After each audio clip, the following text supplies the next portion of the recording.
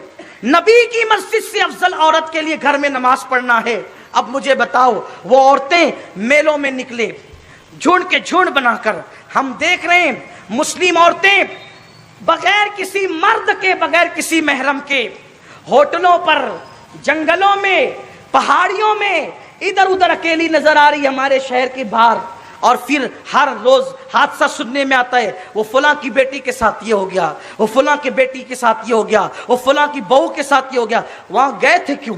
جس مذہب نے محرم کے بغیر حج کے لیے جانے کو منع کیا, وہ مذہب محرم کے بغیر ہوٹل پہ جانے کی اجازت کیسے دے سکتا ہے؟ میں یہ نہیں کہتا عورت ہوٹل پر نہیں جا سکتی. اگر وہ پردے کی پابندی کے ساتھ سفر میں ہے, شوہر کے ساتھ ہے, مرد کے ساتھ ہے, پردے کی پابندی کے ساتھ, اگر وہ سفر کی مجبوری کی وجہ سے اگر ہوٹل میں کھانا کھانے بیٹھتی ہے, اس کا عذر ہے, وہ بھوکی تھوڑی رہے گی. ہم حرام ناجائز نہیں کہتے, ہم کوئی مفتی بھی نہیں ہے, لیکن بات اتنی کہتا ہوں, آپ کو کوئی مجبوری نہیں ہے, آپ کو کوئی عذر نہیں ہے, آپ سفر میں نہیں ہو, گھر کا ٹفن باندھ کر آپ جنگل میں کھانے چلی. ارے جس کو مسجد نبوی میں نماز سے زیادہ ثواب گھر میں ملتا ہے کہ اس کو گھر میں نماز پڑھنا, وہ گھر کا کھانا ہو ہوٹل پہ لے جا کر کے کھا رہی ہے. کوئی منع کرنے کے لیے تیار نہیں ہے, کوئی بولنے کے لیے تیار نہیں ہے. چوپاٹیاں بن رہی ہے, عزتوں پہ سوالیہ نشان اٹھ رہے ہیں. یہ سب صورتحال ہے. اگر حسین پاک سے محبت ہے, پورا شہر اس بات پر جو ہے وہ کاوش کرے, کوشش کرے کہ ہم سب اپنے اپنے دائرے عمل میں, چاہے وہ عالم ہو, چاہے وہ ان پڑھ ہو, چاہے وہ تاجر ہو, چاہے وہ طالب علم ہو, کوئی ہو, ہر آدمی اپنے اپنے دائرے عمل میں شریعت مطہرہ کو تحفظ فراہم کرے. اس پورے مالیگاؤں کے اندر 10 لاکھ سے زیادہ مسلمان بستے ہیں. اگر اس میں ہم 5 لاکھ بھی مرد پکڑ لیں, تو اگر سارے مسلمان داڑھی رکھ لیں, تو انشاءاللہ مالیگاؤں میں 5 لاکھ داڑیاں لوگوں کو نظر آئے گی. جدھر نظر اٹھائیں گے ادھر داڑیاں ہی داڑیاں نظر آئے گی. ہر گھر کی یہ بچی برقع پہننے لگے, انشاءاللہ جدھر نظر اٹھے گی ادھر برقع. لیکن برقع اللہ کے لیے ہو, برقع اللہ کے لیے ہو, برقع پبلک کے لیے نہیں ہو کہ گھر کے کونے تک جالی رہے گی, کونے کے بعد جالی اٹھے گی اور بازار میں جا کے برقع بھی اتر جائے گا. یہ اسلام نہیں ہے.